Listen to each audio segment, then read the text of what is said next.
Hello students, once again a very good morning to you all. Today it's time for our second chapter to begin with, and the name of the second chapter is The Sound of Music. So here we will continue with our part first. Evelyn Glennie listens to sound without hearing it. Means Evelyn Glennie एक ऐसी musician थी जो कि sounds को सुन सकती थी अपने mind के थ्रू, अपने सारे के सारे वाइब्रेशंस के थ्रू, लेकिन जो रियलिटी थी वो ये थी कि वो कभी भी किसी भी चीज़ को सुन नहीं सकती थी. She was def. इसी अकॉर्डिंग चैप्टर का नाम दिया हुआ है. So let's begin with our part number first with first paragraph that's on page number 17 of yours. See the first paragraph now.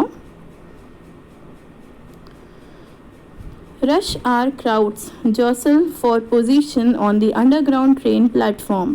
A slight girl looking younger than her 17 years was nervous yet excited as she felt the vibrations of the approaching train.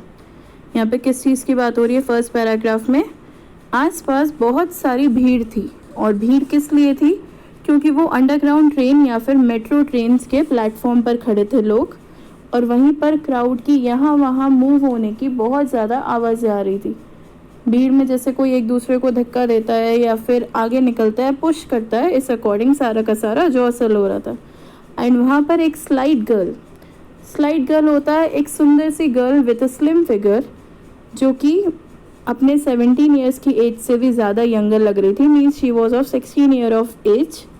वो काफ़ी ज़्यादा nervous खड़ी हुई थी वहाँ पर, लेकिन तो भी एक्साइटेड थी क्योंकि उसको ट्रेन के आने पर जो वाइब्रेशंस होते हैं, जो साउंड का वाइब्रेशन होता है, वो सुनना था. इसीलिए वो एक्साइटेड थी काफ़ी ज़्यादा.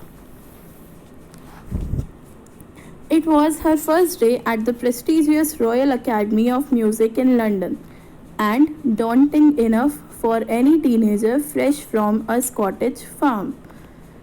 उसका पहला दिन था जब वो बहुत बड़ी रॉयल अकेडमी ऑफ म्यूज़िक जो कि लंदन में सिचुएटेड है वहाँ पर जाने वाली थी. और वो खुद कहाँ से बिलोंग करती थी? स्कॉटिश फार्म से, मतलब कि स्कॉटलैंड से, वहाँ की एक जगह से. और वो अभी तक सिर्फ एक टीनेजर थी, जिसकी एज 18 ईयर से कम हो. और इसी अकॉर्डिंग उसको कहीं ना कहीं एक डर सता रहा था, डॉन्टिंग कर रहा था कि वो किस तरीके से नए जगह पर जाएगी. और तब जाकर उसको बस यही ख्वाहिश थी कि वो बहुत जल्दी जाकर जो रॉयल अकेडमी ऑफ म्यूज़िक है लंदन में, उसमें चली जाए safely and securely. But this aspiring musician faced a bigger challenge than most. She was profoundly deaf. लेकिन ये म्यूजिशियन इतनी ज़्यादा नर्वस क्यों थी? क्योंकि वो अपनी लाइफ का सबसे बड़ा चैलेंज फेस कर रही थी. वो एक एस्पायरिंग म्यूजिशियन थी, मतलब जिसका मन होता है म्यूज़िक सीखने का, जो म्यूज़िक को चाहता है बहुत दिल से.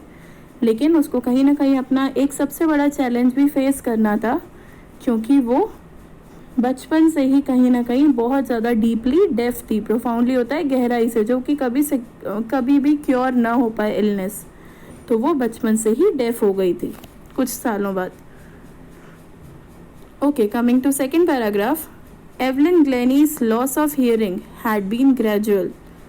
उसका जो लॉस ऑफ हियरिंग थी वो जनरल था, बाय बर्थ नहीं, लेकिन बर्थ के कुछ सालों बाद धीरे धीरे वो अपनी हियरिंग कैपेसिटी को खो चुकी थी. Her mother remembers noticing something was wrong when the 8-year-old Evelyn was waiting to play the piano.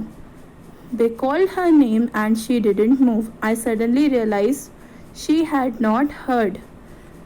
Evelyn जो थी वो अपनी हियरिंग की कैपेसिटी खो चुकी थी, और कहीं ना कहीं उसकी मदर को ये बात पता चली थी जब वो 8 साल की थी, 8 years old थी. क्योंकि एवलिन जब पियानो सीखना चाहती थी बचपन में, तो म्यूज़िक रूम में वो उसको बुला रहे थे लोग जो पियानो सिखाना चाहते थे. बट एवलिन ने अपना नाम ही नहीं सुना और वो वहीं पर वेटिंग रूम में बैठी रही. और तब जाके उसकी मदर को सडनली रियलाइज़ हुआ कि शायद मेरी बेटी सुन नहीं सकती है. सेज इजाबेल ग्लेनी, ये उसकी मदर ने बोला था, इजाबेल ग्लेनी ने. For quite a while Evelyn manage to conceal her growing deafness from friends and teachers. कहीं ना कहीं किसी हद तक एवलिन ने मैनेज करा कि वो कंसील कर सके या हाइड कर सके अपनी सारी की सारी इस ग्रोइंग डेफनेस को, फिर चाहे वो उसके फ्रेंड्स हो या अपनी टीचर से, ताकि कोई भी उसको इस बात के लिए इरिटेट ना करे कि वो डेफ है और वो बिल्कुल भी नहीं सुन सकती है। But by the time she was 11 her marks had deteriorated. जब वो 8 साल की थी तब तो कहीं ना कहीं वो थोड़ा बहुत सुन सकती थी, लेकिन जैसे ही वो 11 ईयर्स की हुई उसकी जो सारे की सारी कंडीशंस थी डेफनेस की वो और ज़्यादा वर्स हो गई, बिगड़ने लगी, डेटेरियोरेट हो गई। And her head mistress urged her parents to take her to a specialist.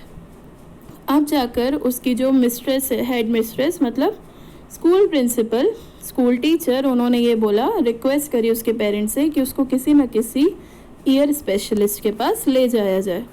Come to next page, that is page number 18.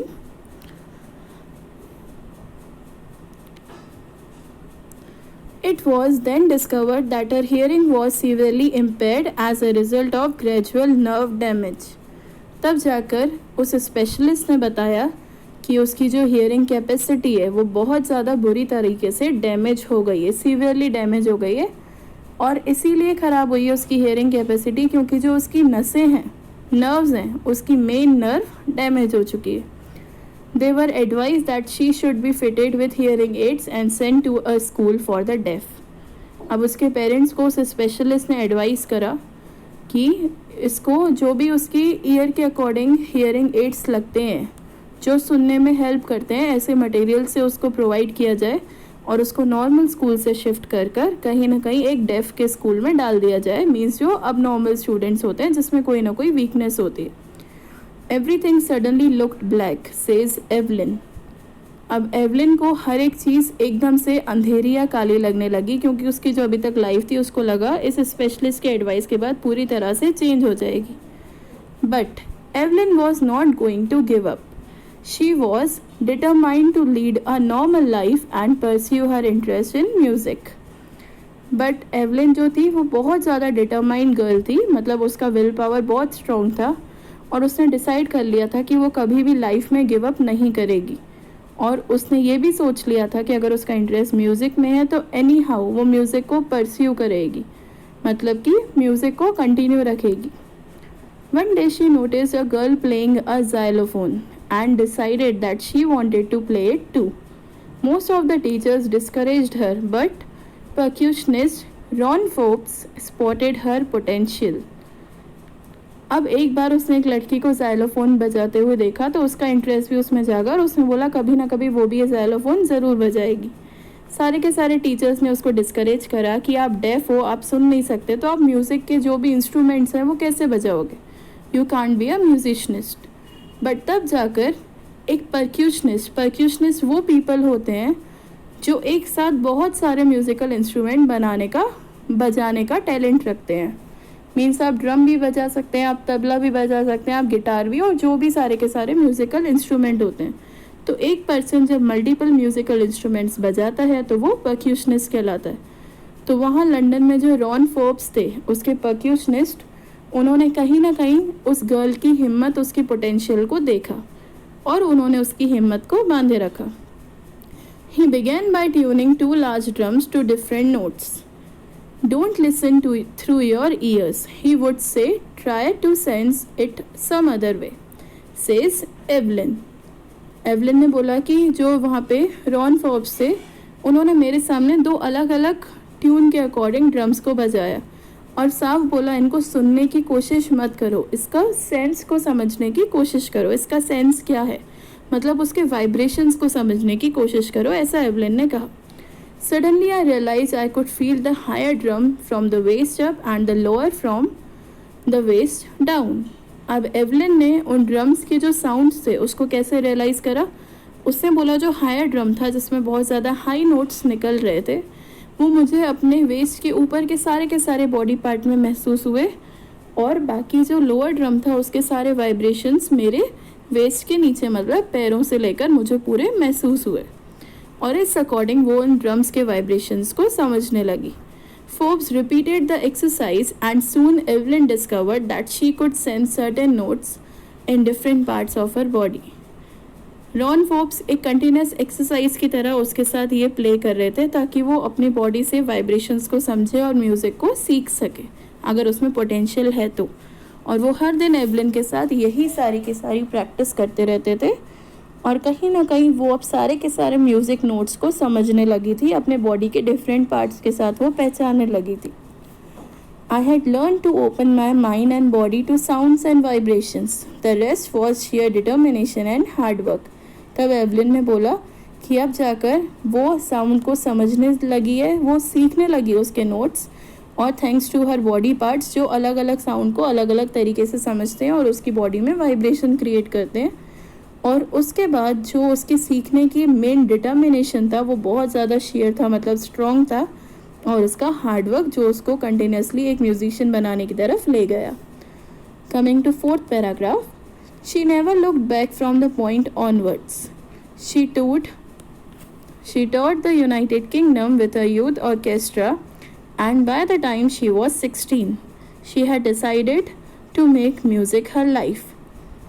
अब उसने उस पॉइंट से, जब उसको लगा कि उसकी बॉडी सारे वाइब्रेशंस और म्यूज़िक को पहचान सकती है, उस दिन से कहीं पीछे मुड़कर नहीं देखा और उसके अकॉर्डिंग उसने अपना टूर करा टूवर्ड्स यूनाइटेड किंगडम या यूके तक भी, जहाँ पर एक यूथ ऑर्केस्ट्रा का प्रोग्राम था। और जब उसने वो प्रोग्राम अटेंड करा एज अ म्यूजिशियन, तब वो सिर्फ 16 ईयर्स की थी। तब उसने ये सोच लिया था कि वो म्यूज़िक को ही अपनी लाइफ बनाएगी और आगे और कंटिन्यू करेगी। She auditioned for the Royal academy of Music and scored one of the highest marks in the history of the academy. वो डेफ थी, लेकिन तभी भी जाकर जब उसने अपना ऑडिशन दिया रॉयल अकेडमी ऑफ म्यूज़िक में, तब उसने वहाँ पर हाईएस्ट मार्क्स स्कोर करे थे पूरी की पूरी अकेडमी की हिस्ट्री में।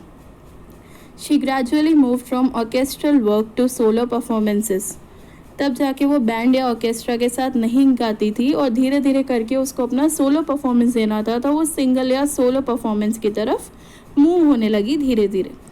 At the end of her 3-year course, she had captured most of the top awards. और उसने ये 3 years का अपना सारा का सारा म्यूज़िक कोर्स करा था सोलो सॉन्ग्स का, और 3 साल के बाद, जैसे ही 3 साल ख़त्म हुए, तब तक वो इतनी परफेक्ट हो गई थी कि उसने लगभग सारे टॉप अवार्ड्स को हासिल कर लिया था, कैप्चर कर लिया था। And for all this Evelyn won't accept any hint of heroic achievement. If you work hard and know where you are going, you will get there. Evelyn को बस यही लगता था, उसको किसी तरीके से कोई भी हिंट नहीं मिली है लोगों की, नहीं उसने कोई बहुत बड़ा हीरोइक अचीवमेंट करा है, क्योंकि उसको लाइफ में म्यूज़िक में और ज़्यादा नाम कमाना है। बस उसका एक ही कहना था कि अगर आप हार्डवर्क करेंगे तो आपको जहाँ पहुँचना है वो मंजिल वहीं होगी आपके इंतज़ार में, और आप कहीं ना कहीं उस वक्त उस मंजिल पर पहुँच जाएंगे। You will get there definitely. And she got right to the top, the world's most sought after multi-percussionist with a mastery of some 1,000 instruments and hectic international schedule. और एवलिन जो चाहती थी कि उसका म्यूज़िक वर्ल्ड में बहुत बड़ा नाम हो, वो हर तरीके के म्यूज़िकल इंस्ट्रूमेंट्स बनाए, ऐसा ही हुआ। वो एट द टॉप पहुंच गई और लोग उसको सबसे ज़्यादा जानते थे क्योंकि वो मल्टीपल म्यूज़िकल इंस्ट्रूमेंट्स बजा सकती थी, और वो मल्टी परक्यूशनिस्ट के नाम से फेमस हुई, जिसने मास्टरी करी थी कुछ 1000 इंस्ट्रूमेंट्स के ऊपर। मतलब वो 1000 इंस्ट्रूमेंट्स ईजिली बजा सकती थी, और इसी अकॉर्डिंग उसका बहुत ज़्यादा टाइट इंटरनेशनल स्केड्यूल हो गया, मतलब हर कोई उसको म्यूज़िक्स के कॉन्सर्ट्स पर बुलाने लगा। It is intriguing to watch Evelyn function so effortlessly without hearing. और ये बिल्कुल अनबिलीवेबल है, इंट्रिग्यूइंग है कि एवलिन सुन नहीं सकती थी, लेकिन उसके बाद भी वो हर एक अपना म्यूज़िकल इंस्ट्रूमेंट इतने अच्छे से फंक्शन करती है, बजाती है बिल्कुल एफर्टलेसली, और लोग मान ही नहीं सकते कि वो नहीं सुन सकती। In our 2 hour discussion she never missed a word. वो जब ये सारी की सारी मीटिंग कर रही थी, तब वो एक भी वर्ड नहीं भूली और उसने सबका जवाब दिया, मतलब लोगों के फेस को पहचाना कि वो क्या पूछना चाहते हैं उससे एज इंटरव्यू, और उसने सबका जवाब दिया। Man with bushy beards give me trouble, she laughed.